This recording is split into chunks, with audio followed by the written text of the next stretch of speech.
ہمارا عقیدہ ہے کہ ہمارے آقا و مولا صلی اللہ علیہ وآلہ وسلم خاتم النبیین ہیں. تو اب یہاں یہ نہیں چلے گا کہ خاتم ہے یا خاتم ہے یا ختم کے معنی کیا ہے. جو مرزا جو چالیں استعمال کرتا رہا یہ نہیں چلے گا. کیوں کہ قرن اول میں صحابہ کرام نے اجماع کلی قطعی کے طور پر طے کر دیا کہ خاتم النبیین کے معنی آخر النبیین. بس اسی علامہ غلام رسول سعیدی نے اپنی تفسیر میں لکھا کہ یہ جو خاتم النبیین کے معنی آخر النبیین ہے یہ اجماع کلی قطعی سے طے ہے. کوئی یہ نہ کہے کہ یہ اخبار احاد ہیں، یہ فلاں ہیں، یہ فلاں ہیں. اسی لیے کچھ عرصہ پہلے حکمران جماعت کے ایک ایم پی اے نے وزیر اعظم کے معاون پر الزام لگایا کہ قادیانی ہے. اس نے جی میں تو خاتم النبیین مانتا ہوں، میں تو عاشق رسول. ہمیں 2 نمبری اور 10 نمبری عاشق رسول نہیں چاہیے. سمجھ آ رہی ہے نا؟ اس لیے اس سے مطالبہ کیا گیا کہ تم اگر مسلمان ہو تو پھر کہہ دو کہ مرزا مرتد ہے، کافر ہے، دائرہ اسلام سے خارج ہے. یہ اس کو کہنے کی ضرورت نہیں ہوئی. اس لیے یہ کہنا کہ میں خاتم النبیین کو مانتا ہوں یہ کافی نہیں ہے. یہ تسلیم نہیں کیا جائے گا جب تک کہ وہ خاتم النبیین بمعنی آخر النبیین کو نہ مانے. اس لیے علماء نے ہمیں پڑھایا کہ بنیادی معتقدات اور فرائض قطعیہ کو طے کرنے کے لیے قطعی الثبوت اور قطعی الدلالت شواہد چاہیے. قطعی الثبوت تو قرآن ہے اور خاتم النبیین قرآن میں ہے، لیکن اجماع صحابہ کرام نے طے کر دیا کہ یہ آخر النبیین کے معنی میں ہے. اس لیے نہ اس کی تعویل کی جائے گی، نہ تعویل سنی جائے گی، نہ تعویل قبول کی جائے گی. یہ بات آپ بالکل واضح طور پر ذہن میں رکھیں اور ہر ایک کو سمجھ میں آنی چاہیے. تو ضروریات دین میں سے کوئی کسی کا منکر ہوگا تو کافر ہو جائے گا. کسی ایک بات کا بھی منکر ہوگا تو کافر ہو جائے گا. ہاں، مسلمان ہونے کے لیے یا ایھا الذین آمنوا ادخلوا فی السلم کافہ کہ پورے کے پورے اسلام میں داخل ہو جاؤ. پک اینڈ چوز کا چانس نہیں دیا جائے گا کہ یہ بات اچھی ہے میں مان لیتا ہوں، یہ مجھے پسند نہیں ہے میں نہیں مانتا. ایک کو بھی نہیں مانتا تو وہ کل کو نہیں مانتا، کیونکہ یہ لازم و ملزوم ہیں. یہ بات بھی آپ واضح طور پر ذہن میں رکھیں.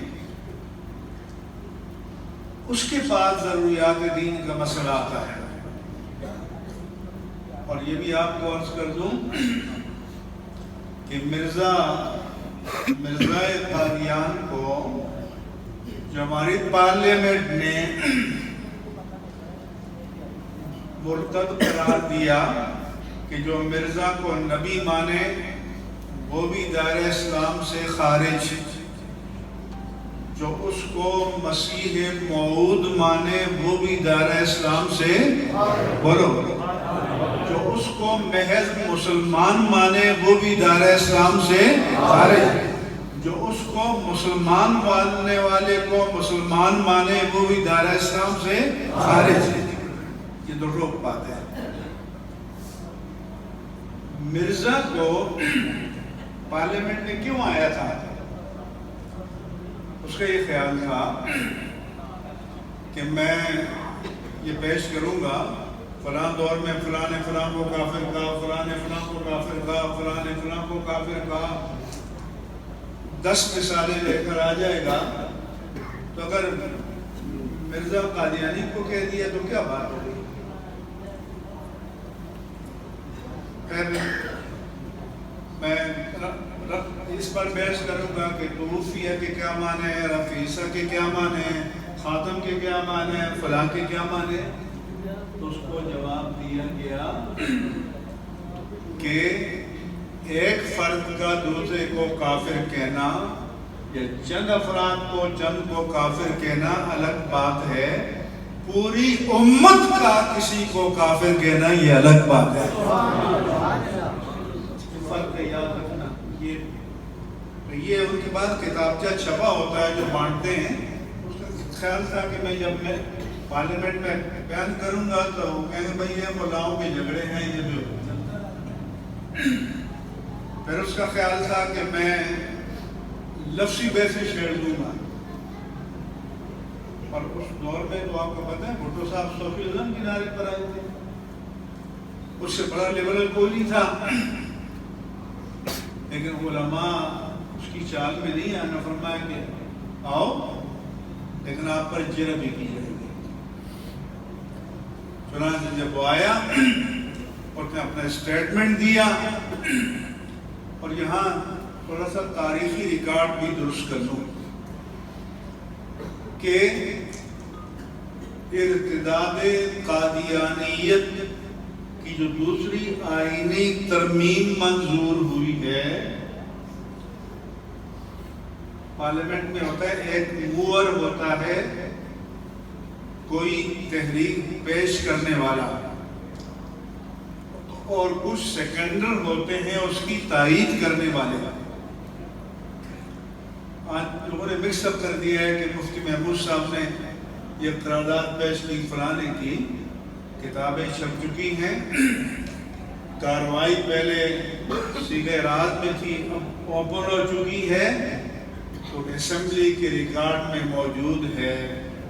اور یہ آپ سب کے لیے قابل فخر ہے کہ ارتداد قادیانیت کی قرارداد پیش کرنے والے فقط اور فقط علامہ شاہ احمد درانی صدیقی رحمہ اللہ تعالی، دوسرا کوئی نہیں تھا. تائید کرنے والے سب تھے.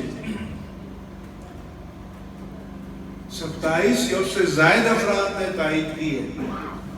لیکن تحریک یہ اللہ کی شان ہے کہ شان رسالت کے بعد آقا و مولا صلی اللہ علیہ وآلہ وسلم کے پردہ فرمانے کے بعد منکرین ختم نبوت کو سب سے پہلے جناب صدیق اکبر نے مرتد قرار دیا. اور پھر 1400 سال بعد عالم اسلام کی تاریخ میں کسی ملک کی پارلیمنٹ میں مرتد قرار دینے کے لیے جو قرارداد پیش کی وہ بھی جناب صدیق اکبر کی اولاد میں شاہ احمد درانی صدیقی نے پیش کی. اس لیے اہل سنت کے لیے یہ بڑے افتخار کی بات ہے. نعرہ تکبیر، نعرہ رسالت، نعرہ رسالت، تاجدار ختم نبوت. اور بھٹو لبرل تھا، سوشلزم کے نعرے پر آیا تھا، لیکن اس کے دور میں یہ جو کارنامہ ہوا کوئی بعید نہیں کہ اس کی نجات کا وسیلہ بن جائے. کیونکہ مرزا اپنی چارج شیٹ خود بنا کر گیا تھا. مجھے انگلینڈ سے ٹیلی فون آیا قادیانی چینل کا کہ جی ہم چاہتے ہیں کہ آپ کو بلائیں اور ہم ٹی وی پر مکالمہ کریں. میں نے کہا ہمارے بڑے بڑے علماء برطانیہ میں موجود ہیں، مجھ سے بہت بڑے علماء موجود ہیں، ان میں سے کسی کو پکڑ لیں آپ. کہ نہیں آپ دراصل سلجھو آدمی ہے، فلاں ہے، یہ ہے، وہ ہے۔ میں نے کہا میں آیا تو ہم صرف مرزا کے ریکارڈ پر بات کریں گے، ادھر ادھر کوئی بات نہیں کریں گے۔ اس لیے جو علماء کی فراست تھی اس میں تمام مکاتب فکر کے علماء تھے کہ انہوں نے مرزا کی کتابیں نکالی، ان کے اپنے ہاتھ سے چھپی ہوئی، اور پھر مرزا ناصر سے سوال ہوتا، سوال بھی ڈائریکٹ نہیں تھا، اٹارنی جنرل کو سوالات دیے جاتے، وہ سلیکٹ کرتا، پھر وہ سوال کرتا، پھر مرزا تنگ گلی سے نکلنے کی کوشش کرتا۔ میں نے کراچی میں کہتے ہیں بازو والی گلی سے نکل گیا، لیکن اس میں یحییٰ بختیار کا بھی بڑا رول ہے۔ اس نے 10 مرتبہ ریپیٹ کر کے سوال کیا کہ کیا مرزا نے کہا ہے کہ مجھ پر ایمان نہ لانے والے کنجریوں کی اولاد ہیں، خنزیروں کی اولاد ہیں، ان کی مائیں کتیاں ہیں؟ اب وہ لکھا ہوا تھا۔